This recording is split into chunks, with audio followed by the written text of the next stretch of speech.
Yeah, okay.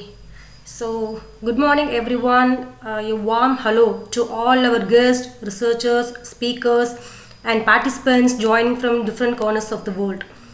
On behalf of Mastering Up, I'm truly happy to welcome you all to the International Conference on Neuroscience and Mental Health 2025.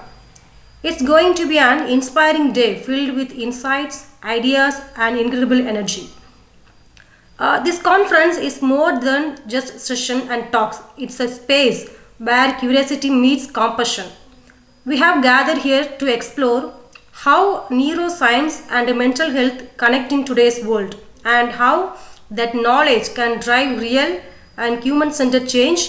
So no matter what background you come from, research, practice or learning, there is something here for everyone to take away and grow from.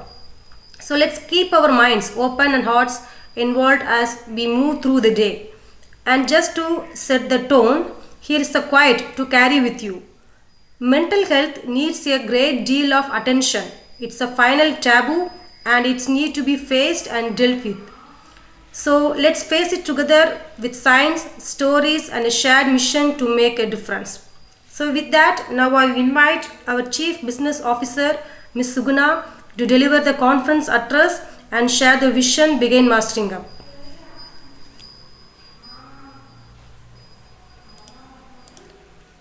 Suguna, you are in mute.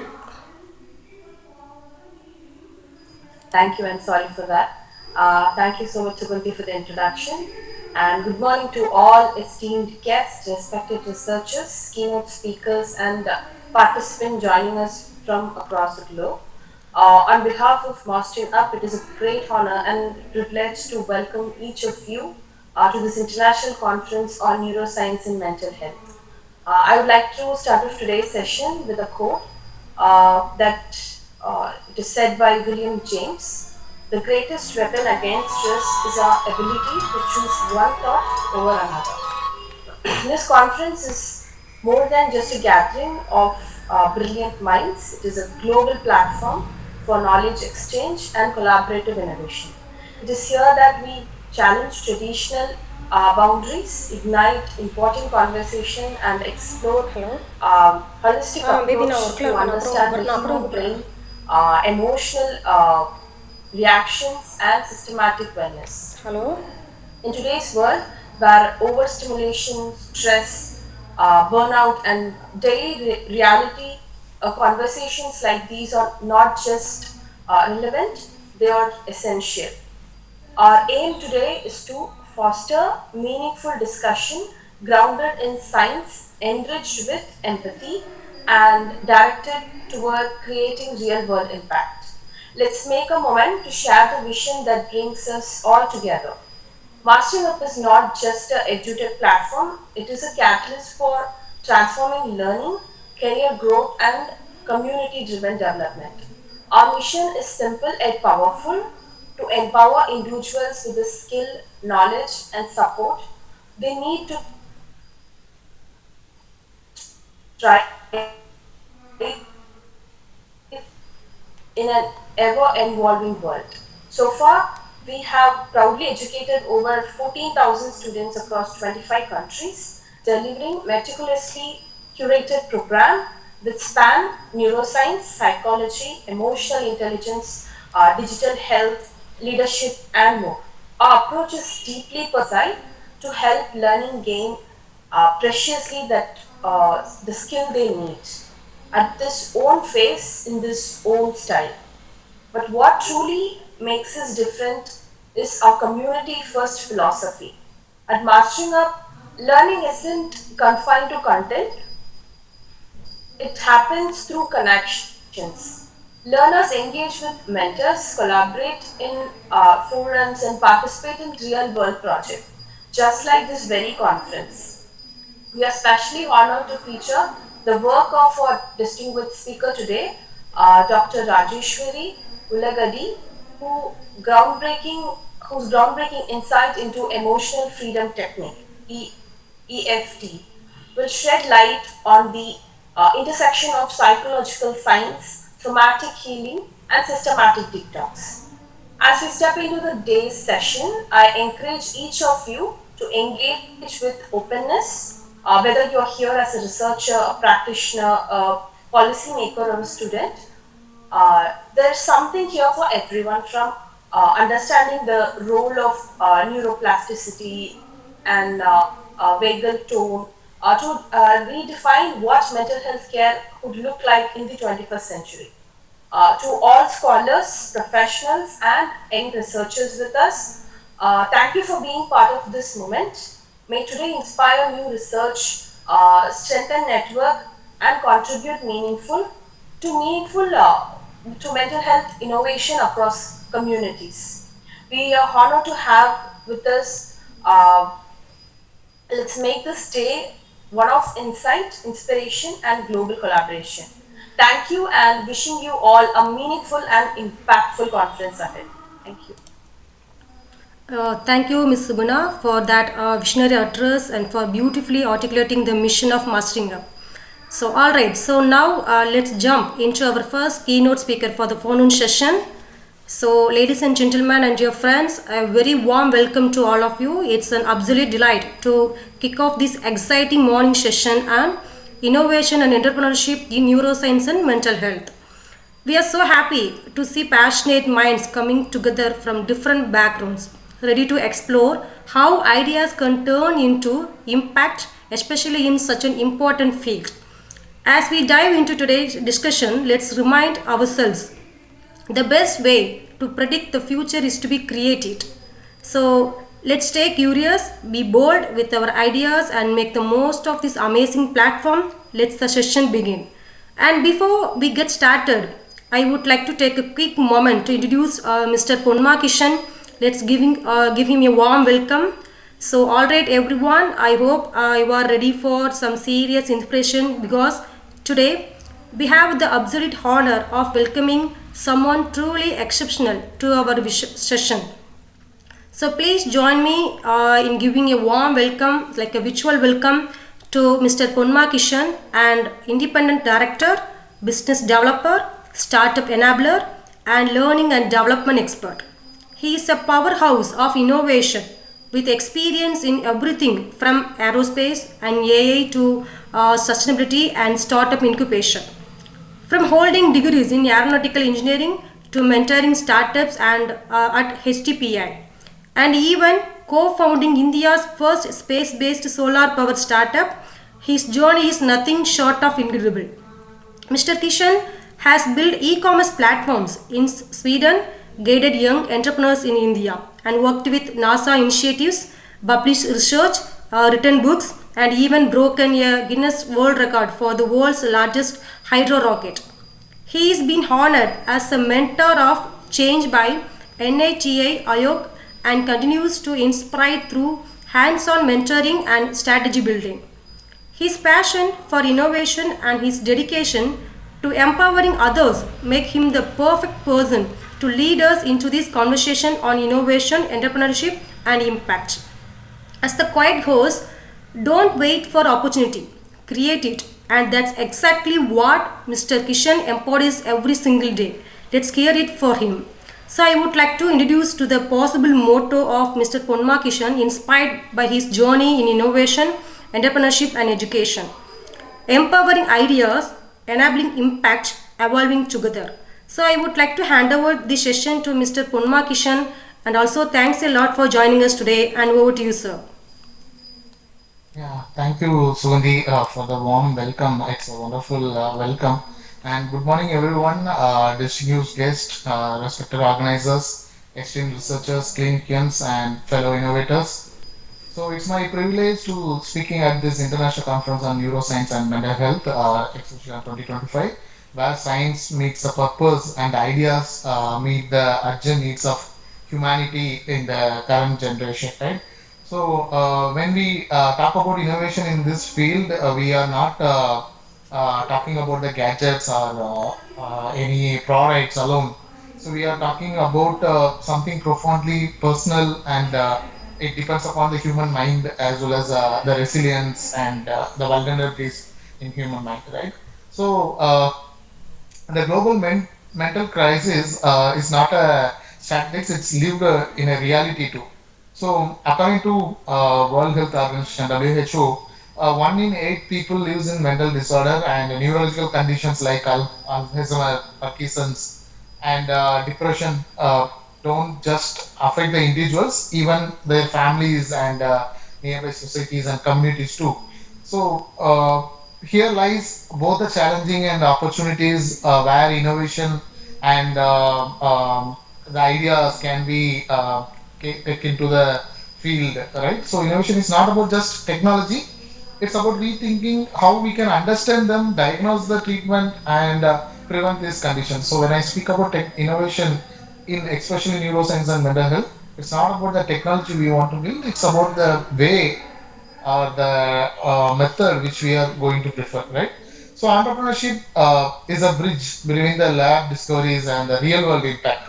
So there might be various research has been done in neuroscience too, in lab conditions, but the real world impact might be completely different, right? So in neuroscience, a brilliant research paper is only first step.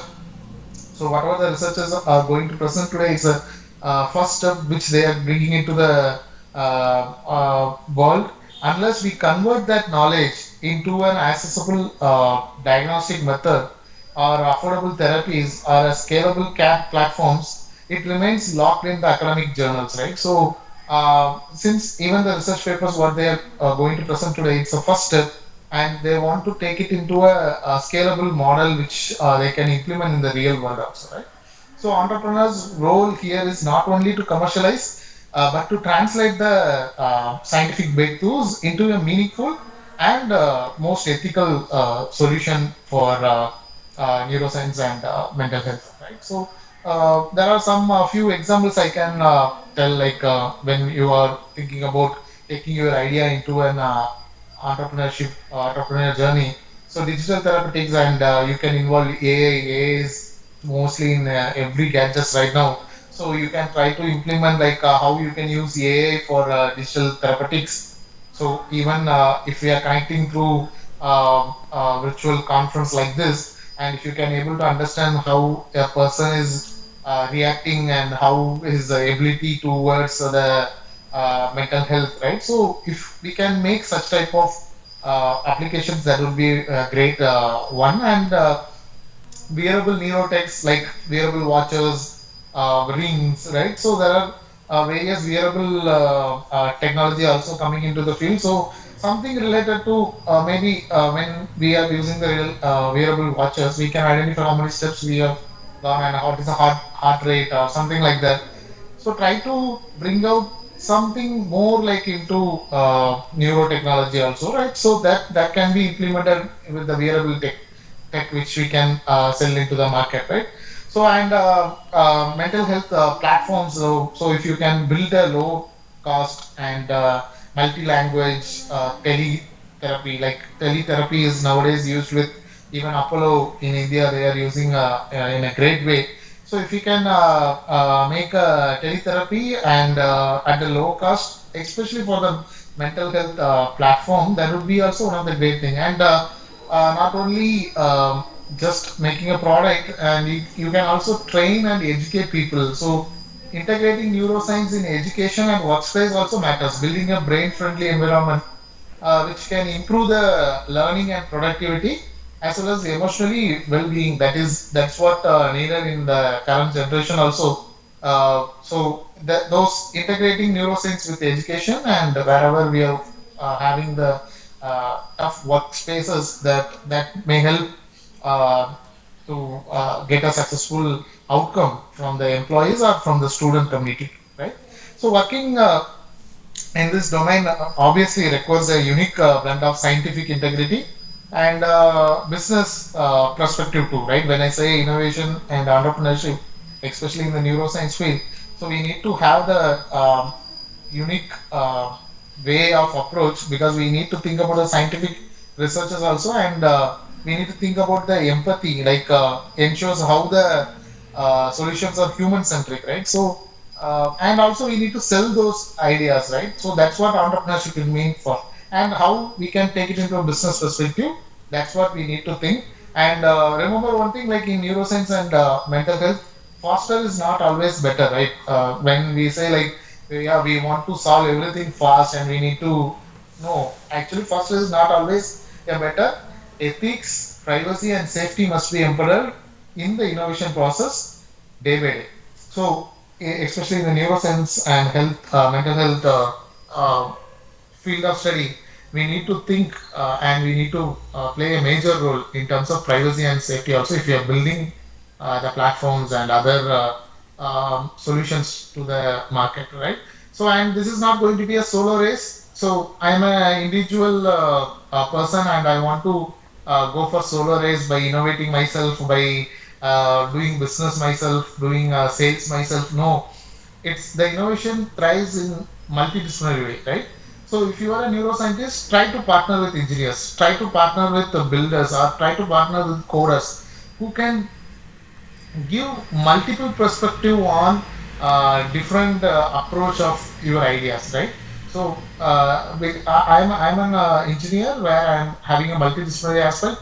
So being an aeronautical specialized engineer, I can help not only aerospace student, I can help with mechanical, I can help with computer science, I can help with electronic communications, even I can help with mathematical people, those who can solve the space science problems.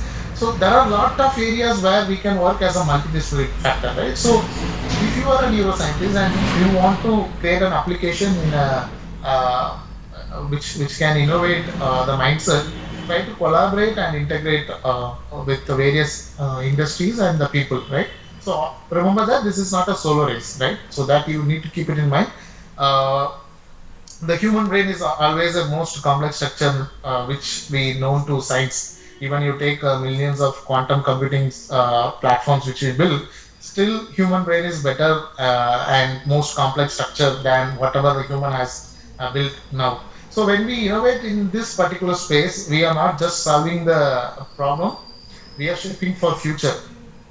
So think like if we can innovate something in this neuroscience and mental health, we are not just solving a problem, we are creating the future. It is going to impact. That's what the evolution said for us, right? So and restoring the dignity and preserving what makes us human. So that's what the ultimate thing which I want to convey. So let us leave this conference with a shared mission and to make neuroscience innovations not just groundbreaking but life changing also, and it is obviously accessible to all, right? So yeah, from here I would like to conclude my speech, and I would like to thank Sugna and Suganti for inviting me to this session, and I'm looking forward to the people's presentation from here onwards. Thank you all. Thank you. Yeah, thank you so much for that wonderful session. So really enjoyed it and full of great insights and positive energy. We have so few questions. So shall I go ahead, sir? Yeah, please go ahead. Okay. So my first question: how can technology and innovation improve early detection of mental health conditions? Yeah, so actually, my perspective is about innovation and entrepreneurship, right? So, how technology can helpful to find out the early detection. So, since I am from the innovation and entrepreneurship ecosystem, and those scientists from neuroscience, they can explain in their perspectives. But as I told earlier, if we can go with AI model for wearable technology, maybe in a watch or in a ring, where it can access our few parameters which can related to the uh, mental health, that will be a very great innovation which is going to be a groundbreaking, and it will have a great impact. Like, and also the other thing which we can think about is how we can integrate in the existing methodology what they are following in their laboratories, how we can integrate the AI or other tech which we are building and which we can integrate into their system in their laboratories. So that will help us to make and find out the way of issues earlier itself. Yeah, thank you, sir. What are some startup ideas that could bridge the gap between neuroscience research and real-world mental health solutions? Okay, so I went to IIT Madras healthcare innovation. So I have visited many times and I have spoken with a lot of CEOs, especially in the health tech industry. So whenever they start a product, it is going to be obviously a research and time consuming uh, product like which we are going to develop, right? So a medical industry, they have to get licensed for each and everything, and they need to do rigorous testing, laboratory testing need to be done. So if you are planning to start a business idea in this arena, so this is you need to have a patience and you need to believe in your idea first thing, right? So if you build a product or a solution where you can have a prototype or you have a service methodology. Try to pitch to the local district industrial center where you can find a lot of if your product is related to health tech also, you can try to pitch to them and you can find what are the schemes are available both in MSME and Ministry of Health, right? So they have various schemes. Even DST, Government of India, is having various schemes related to health tech. So if you can bring a product which is having a good market in the value, you can try to approach to them and try to pitch your idea. Obviously, when you are pitching, you need to ensure that you have done the financial analysis of the product also, because there are I met more than lakh people in the country. I have spoken with various individuals with a great mindset of innovation and entrepreneurship, but they will think only about the product. They are neglecting the financial part. They think that, so this product will do this, that, and all, but they are neglecting the financial part, how much it will cost, how much they are going to sell, right? So those part they need to work on that, and they need to come up with a great plan. And we have great IITs and various incubation centers in the country who can support that health tech also, right? So this is one way which you can grab your startup. Okay, thank you, sir.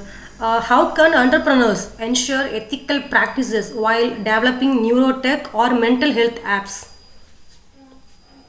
Yeah, so there are few applications. Maybe you can see like when you download from App Store or Play Store, you can find there are a lot of bots are there, and there are a lot of misinformations are there. Even if you are using AI tools in ChatGPT or Gemini, so any other AI tools, there will be always need to be cross checked, right? So if you are trying to find out something like I'm getting fever and I'm cold, what is the problem with me, like that and all, it will say a lot of stories and it will misguide you.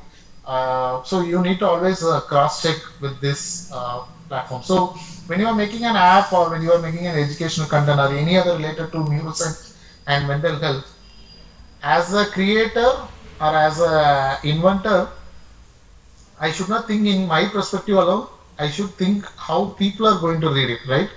So you have to do what are the possible ethics you can follow, and you can make sure that it is not going to affect an individual life, right? So obviously they need to get trained about the how to use the platform and how to use it in a right way. Example, if I'm prompting in ChatGPT and I'm missing an important word to mention in the prompt, obviously it is going to give various feedbacks on that, right, from their perspective, not from our perspective. So that's how that should not like happen in our applications or the innovations which we are making. So we need to follow the right ethics which is needed for the humankind to grow, and also the privacy of an individuals, like if someone is searching about his illness, and the data need to be stored in a private mode where no one should be able to access it, right? And if you are selling that privacy chats or requirement to third party, that is also going to be which Facebook and Instagram is doing, right? So that is not going to help to maintain the privacy. So how you can save the privacy of an individual, that also matters. So ethics, privacy, this is very much important when you are developing innovation, and obviously the safety. So you can make any product, and how it is going to be safe for the community, that you have to do rigorous testing. There are so many methods which you need to follow when you are making a new product. And government of India, especially the health department, is having various regulations on that. And there are laboratories who can validate your research and your ideas too, right? So you can approach to them. They will give you the certification for that. Yeah, thank you for the useful answers. They have been really helpful in clarifying the topic. I hope the participants able to follow along and understand the key points shared. So the insights have certainly added value to the session. So thank you so much, Mr. Ponma Kishan, for such an inspiring and insightful session. Your journey, your energy, and the way you connect innovation, entrepreneurship, and real world impact truly left us all motivated. From space based solar power to startup mentorship and everything in between, it was amazing to hear how you are shaping the future across so many domains. We truly appreciate you taking the time to share your experiences and knowledge with us. On behalf of everyone here, a big thank you once again. Your words will definitely stay with us and push us to think bigger, bolder, and with more purpose. Wishing you continued success in all your incredible ventures. Thank you, sir. Thank you very much, Sumati and team. The wonderful organization of Mastering Up I was following for various years, and you are doing a great job. And I wish you all the best for the conference. And I am eager to look forward for other speakers, what they are going to present in this day. Thank you all. Yeah, thank you, sir. Okay, all right, folks. It's now my pleasure to introduce our session chair for the International Conference Neuroscience and Mental Health 2025, Dr. Arunava Majumder, SRM University, Katanglotho, Chennai. He is not just a respected academic, but also someone who is being deeply involved in promoting mental wellness, cognitive science, and cross-disciplinary research for years. We are really lucky to have him guiding today's session. So without further delay, I am handing it over to Mr. Arnava, looking forward to an engaging and meaningful discussion ahead.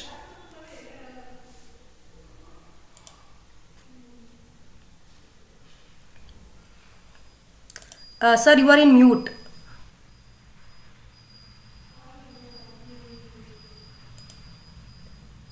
Hello, am I audible now? Yeah, yes, sir. Sorry for that. So, thank you very much. It's both an honor and a privilege to share, to stand before you today in the international conference on neuroscience and mental health. I am deeply grateful to organizers for inviting me to be a part of this gathering, which brings together the brilliant minds from across the globe and our country, united by the single vision. So, neuroscience, in many ways, the frontier of human knowledge. The brain, which is having 86 billions of neurons and trillions of connections, is not only the command center but also the seat of our thoughts, emotions, memories, and identities. And yet, despite decades of research, it continues to hold mysteries that is challenging, very challenging, and difficult to understand. So, this conference is celebrating either as a celebration of our progress and a reminder of the road ahead, from exploring neural circuits to decoding the consciousness, from mapping the brain, harnessing now the artificial intelligences and diagnostics. So we are witnessing now scientific revolutions. We are also mimicking the brain to create the, the computers, as we know, the artificial intelligence neural networks, okay, which is actually the mimicking the entire neurons, the connection systems and everything, okay. But neuroscience is not merely about understanding the brain's biology. It's about improving the lives. So mental health is a human dimension of neuroscience. It reminds us that our science is not abstract. It's deeply personal. Depression, anxiety, Parkinson's. So there are too many clinical terms are now right now are there. So they are lived realities. Actually, millions of people we are having this kind of problem, but due to the stigma, emotional toll, and societal pressure, so means it is actually the people are facing. So the World Health Organization (WHO) estimates that 1 in 8 people worldwide actually they are living with the mental health conditions, means some conditions of poor mental health. Okay, so beyond the laboratories and the clinics, there is a truth we must all remember that the brain health is not just a medical issue; it is a societal one. It is shaped by our education system, our workplaces, our communities, and our culture. A healthy brain it thrives in an environment of empathy, connection, and purpose. So uh, this platform today we dive into the discussions around different mental health conditions, stress regulations, um, systemic detox, okay, neurobiological balance. So I encourage all of you to listen, to ask questions freely and share openly. So this platform, it isn't information; it's a dialogue, um, discovery, and meaningful progress. So I look forward to moderating day of powerful conversation. So let's begin. Thank you very much. Thank you so much, Mr. Arnava. So next, we are moving on to the participant who is ready to present the paper title, A Neuropsychological Review of EFT in Stress Elevation and Systematic Detox. So Dr. Rajeshwari from the Department of Life Sciences, Sri Satya Sai University for Human Excellence. You are up again. Dr. Rajeshwari, please go ahead and start your presentation.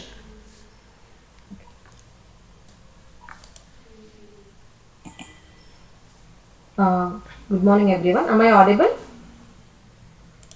Yeah, yes, ma'am. Am Yes, I you are. audible? Okay, a very good morning, and thank you, Suganti madam and Suvana madam, for giving me this chance to present my research work entitled Role of EFT in Stress Elevation and Systemic Detox. So I'll just go to the next slide. Please let me know if the slide is moving. Is it moving? Yeah, yes. Okay. So before I start, I would like to introduce about a little bit about myself. I belong to Life Science Department, and I have done a kind of pilot study on this work. And I'm very much happy and interested to share some of the findings that I have got in this research work. Like we all know, stress is becoming one of the main reason for various diseases nowadays, and this stress is built up because of the toxins that are built in our body, and these toxins, like we all know, it's basically are built up in our body due to an imbalance between antioxidants and free radicals. So whenever our diet is missing in the antioxidants, so the free radical production builds up, and then that will lead to production of other toxins in the body, which could be detrimental. And this is leading to various chronic diseases such as cancer, heart disease, diabetes, mental disorders, which together account for around nearly 3 quarters of the deaths worldwide. So, according to WHO, a common but often overlooked underlying driver is stress, so which is implicated in about 80% of the hospital visits. Moving on to the next slide. Okay. Like I said, 80% of the visits are actually because of stress. And I would like to reflect on one point here as to what is the reason behind this stress built up. Okay. Now, if we see, it is the hypothalamic pituitary adrenal axis which is basically responsible for this stress build-up, or we can say the stress response, which releases cortisol. To some extent, cortisol is very, very important for us during emergency conditions, but if it increases beyond a level, that is where it becomes really detrimental. So, somehow it's our responsibility to cut down the cortisol production, and I have tried my best in my work through some natural methodologies, modalities by which we can get, or we can reduce the cortisol production. Okay. So as we all know, the stress is basically the main factor for various diseases. So through certain methodologies, I have tried to bring down the stress levels. This cortisol is basically required for boosting energy and alertness. However, prolonged cortisol is what is going to cause a lot of disturbances in the body. So, like I said, it is the three basic reasons. Hypothalamus releases corticotropin releasing hormone, and anterior pituitary releases ACTH, and adrenal cortex releases cortisol. So, this excess production of cortisol is what is creating a lot of havoc in the body, so which further leads to mental wear and tear. So, chronic stress redirects this neural activity from the prefrontal cortex towards amygdala, and this change, a shift to amygdala, is what is making us react a lot to various situations. And how do we handle this? Like we can see the slide here, and the impact of cortisol, it decreases our mood, kind of mood that we have, and then decrease our focus and memory, and also brings down the cognitive functions, which is very, very important for various functions. So here I am trying to say about the neurobiological effect of EFT. So here we can see, because of the cortisol production, there is a 24% decrease. After the EFT therapy, there was 24% decrease in cortisol, and amygdala activation further was reduced, and increase in the alpha brain waves was observed, and then heart rate variability also there was a good improvement seen. Further, it led to parasympathetic activation, and GABA, the neurotransmitter production, also increased drastically. So, so far we just saw about the stress which is resultant due to cortisol production. Now, one common thing that we all observe nowadays is most of us are so much addicted to the digital devices. So the blue light exposure or the radiations, all these have a lasting impact on our body with respect to eyes, with respect to our digestion, or with respect to our immune function. There are so many drastic effects on our body. So how do we tackle this? So we see there is a increased production of dopamine, which hampers or which disturbs the normal functioning, and because of the overstimulation, because of the food, and because of the kind of instincts that we get. So that is also one reason, and then it initiates or it causes hedonic adaptation, and further disturbs the behavioral changes, leading to behavioral toxicity. Okay, now what is basically dopamine? So dopamine is a brain chemical which sends messages to nerve cells. So it plays a very important role in motivation, pleasure, and reward. So increased dopamine levels makes us feel good, enjoyable for various activities. But what is critical here is the balance. So how do we do that? So as we know the adverse effects of dopamine, there should be some lookout. There should be some way that we can bring down the digital overuse. So here, moving on to the next slide. Here I am just trying to highlight, because of the excessive screen time and screen usage, we can see various disturbances caused in the body. Like we can see sleep disturbance, outdoor plays avoided, and then dryness in the eyes, and then visual problems, headaches, neck and back pain, and increase in the body weight.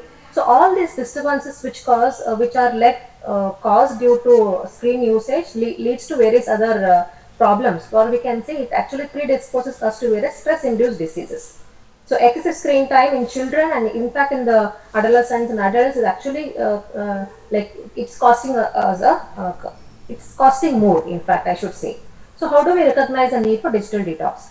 So if we are constantly checking our phone, if we are actually trying to have our phone while eating or sleeping, so these are some of the ways by which we feel that we are actually in need of digital detox. The SWOT analysis has actually revealed us that through its social support and easy access to information, while weakness involves increased anxiety and disturbed sleep.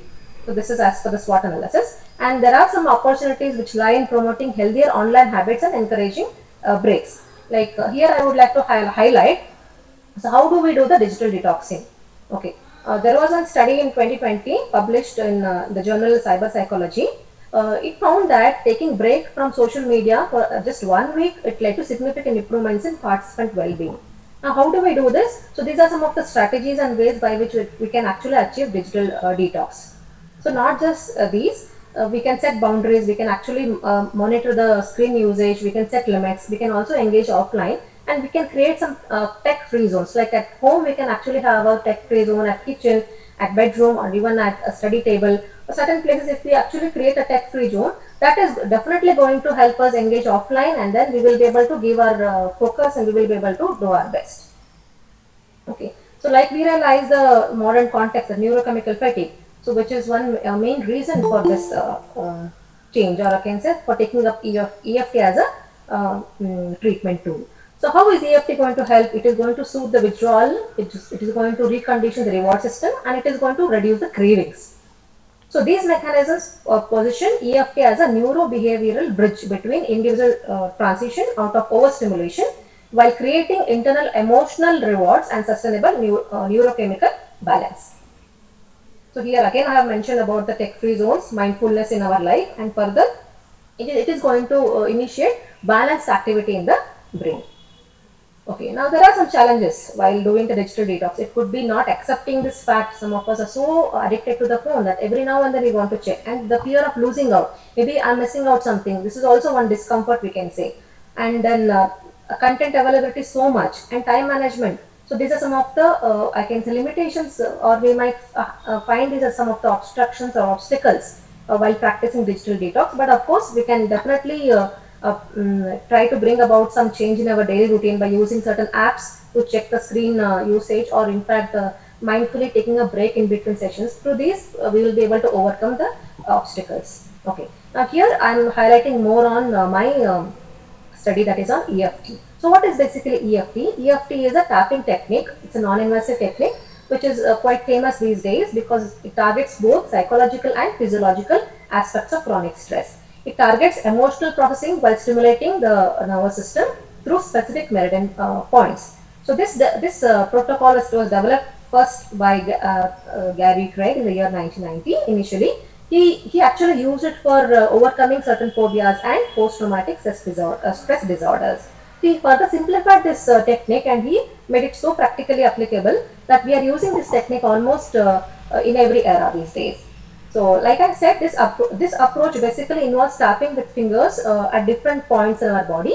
So, these actually they target the different meridians, like I said before, and it is going to help us relieve the emotional issues built up in our body. Okay, so therefore, like I said before, it is going to reduce the cortisol by around 24%. It is also approved in one of the article by Church et al. And it also improves the inflammation, systemic inflammation markers, and also such as C-reactive protein and oxidative stress biomarkers. So it helps to bring down the stress levels and also helps restore homeostatic balance in our body. So it can be used against anxiety, depression, pain, and biochemical regulation. Okay, so here I have just highlighted some of the important benefits through neurochemical balance by EFT. Okay, so basically the core technique. So users use acupoints on face, hands, and chest, and other important areas, focusing on distressing memories and emotions. So simultaneous use of self-affirming techniques. Like when I actually start tapping, we use certain affirmation techniques. Even though I'm facing this stress or this pain in my body, I deeply accept and acknowledge myself. This is what the statement, or this statement can be tailored as per the pain or as per the discomfort in the body, and it is actually going to help to relieve, or I can say it actually enhances the relaxation mode on, and therefore initiate the parasympathetic nervous system to relax the body. Okay. So here it's just not the physical stress which is going off, it is like emotional toxins, psychological toxins, and digital environment toxicity. All these are actually getting tackled with the help of EFT. So like I said again, I'm repeating, 24% cortisol reduction, increase in GABA activity, and then improvement in the heart rate variability were observed with EFT mechanisms. So it is a synergy of all these components which is going to help to bring back the balance in our body. Okay. Like I said before, I'm just repeating the same point. From the beta waves, the body is shifting towards alpha waves and theta waves. So this is how practically it is actually helping us by bringing back the lost balance in our body, which is going to help in relax attentiveness, sensory inhibition, reduce the cognitive noise, receptive tranquility, deep introspection, and etc. So these are some of the benefits observed through shift in beta waves to alpha and theta waves. Okay, now how is that in digital detox programs? EFT is quite helpful. So it brings down the restlessness, irritability, anxiety, mood fluctuations, and EFT targets emotional distress resulting from limited device access by calming down the withdrawal agitation, reducing limbic overactivation, strengthening mindfulness, and enhancing emotional resilience during screen-free periods. Okay, in the nutritional detox programs, EFT is again beneficial as it helps us to bring about cutting down the junk foods, so therefore reducing allergens, caffeine, and processed foods. It also helps us in mindful eating, or we can say when we actually practice EFT, we are actually conscious of what we're eating. We become more mindful of how much we're eating and improved adherence. So research shows tapping can actually reduce the cortisol and modify the brain responses. So it is also quite helpful with other modalities like yoga and mindfulness practices. There are so many modalities practiced nowadays, and along with those techniques, EFT also can do a better job as it complements these practices by providing a grounding effect, facilitating mindful verbal processing of emotions, exposing unconscious emotional patterns, and enhancing introspective awareness. So this combination has been found to enhance long-term stress resilience, emotional flexibility, neuroplasticity, and deep meditative stress. Oh, okay. EFT is also helpful in the addictive patterns like the substance recovery programs as well by bringing down the emotional distress, symptom severity, and substance cravings. So all in all, we can say EFT can be used as an integrative practice along with the clinical the traditional practices. So certain implementation strategies and clinical considerations we can see listed out in the screen.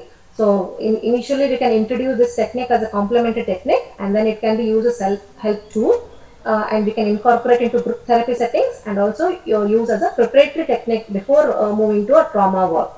Clinical considerations, we can start with less emotionally charged issues to build confidence, adapt language and approach based on client's cultural background, and monitor the physiological responses during sessions, and encourage regular practice for optimal neurological benefits. So here on this screen we can see some of the studies which are already proven that EFT is really beneficial. And here I have done one self-experimentation with my group of students and professors where we actually targeted the stress, fatigue, body pain, and sleep, and the results were quite interesting and quick.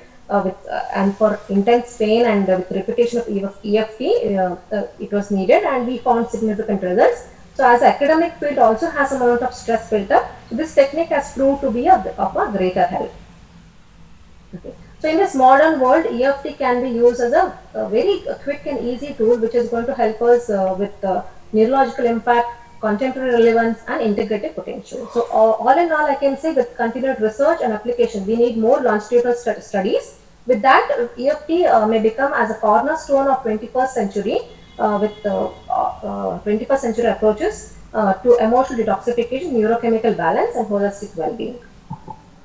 So I would like to conclude saying that here we can see there are four monkeys. The three monkeys we all know, and the fourth monkey is having the phone in its hand, which says that this is this part of life. And still, there are through EFT we can cut down this practice. And of course, when we practice EFT, when we try to digitally detox, we are actually trying to increase the neural connections in our brain. And when we increase the neural connections, definitely we are actually trying to learn things better with the traditional learning methodologies. Thank you. Thank you for your kind attention and patience. Thank you, Dr. Rajeshwari. That was a great effort and a really interesting paper.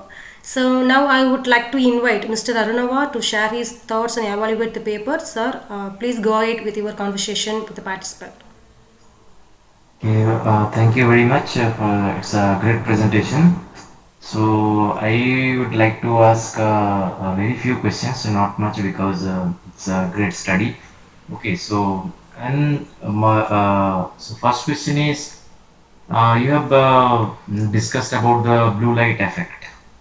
Okay, so Yes, sir. the concern is in modern days. So every time means due to our work pressure or due to the means now nowadays our culture due to our culture. So always we are either using the mobile or either using the laptops, because according to it's whether the sector, irrespective of the sectors, whether it is academic or any industry or anywhere. Okay, if it is service related work, then we have to do this one. So how to balance this blue light effect according to your opinion? Okay. Uh, like we all know, sir, the blue light effect is quite really harmful for us. So what we can do is, like before we sleep, 2 hours before sleep, we can actually avoid abstain using the mobile phones. That is one way. Blue light completely can't be avoided. So instead, what we can do is every now and then we have certain apps available in Android devices which have certain I can say warning signals that this is the excessive usage report. I can say so. There are some Android devices with the apps which they record the screen usage and they recommend that this is the time that we have to shut down the app or we have to shut down using mobiles or laptops for some time. So this is one way I can say it is quite effective. Okay. How stress can be harmful for our body also means stress is of course in mental health we are having the stress is having a huge effect. How can body will be affected means can we are susceptible to any kind of disease if we are exposed to Yes, too sir. much amount of stress, Yes, and yes, what yes, are the definitely. effects? Yes, sir.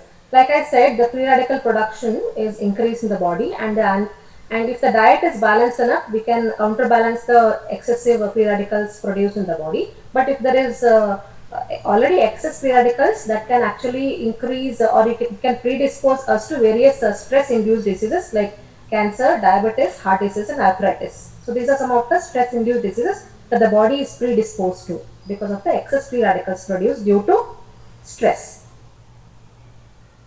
Okay, so this EFT means you're studying on the EFT.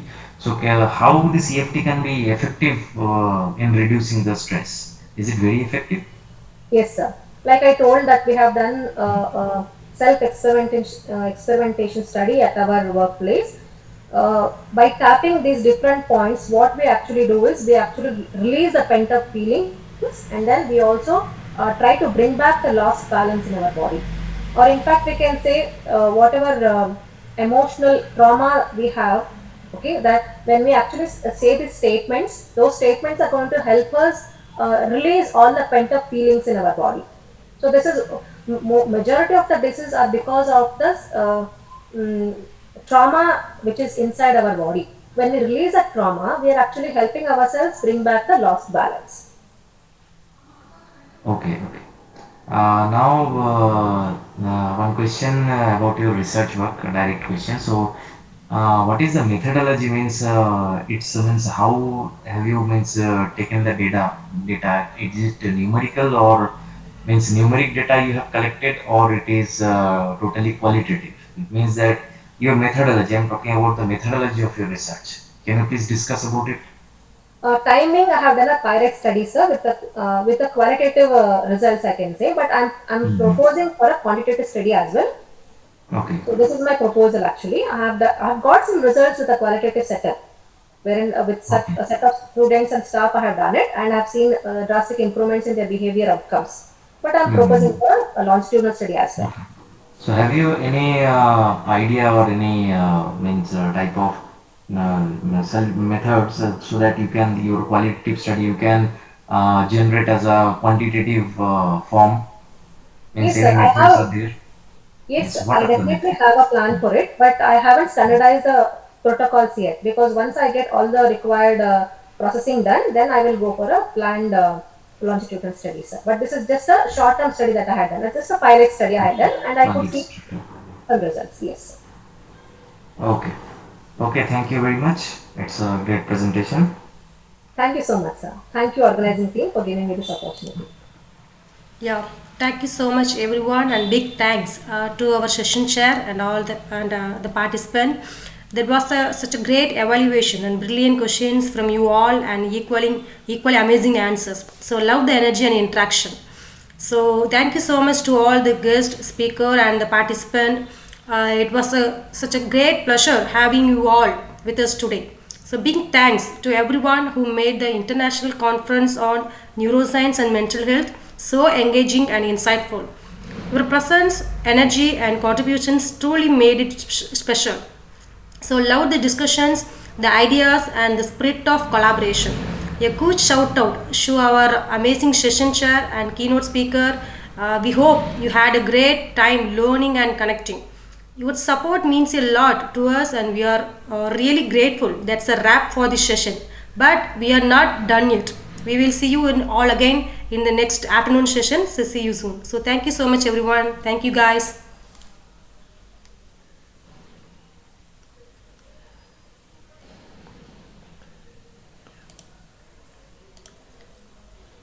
Yeah, okay. Shall we leave the session now? Yes, thank you, Suganti, for this wonderful introduction. Your hosting was really great. Thank you. Yeah, thank you. Take care. Bye bye. Yeah, meet you soon on the afternoon session. Yeah, sure.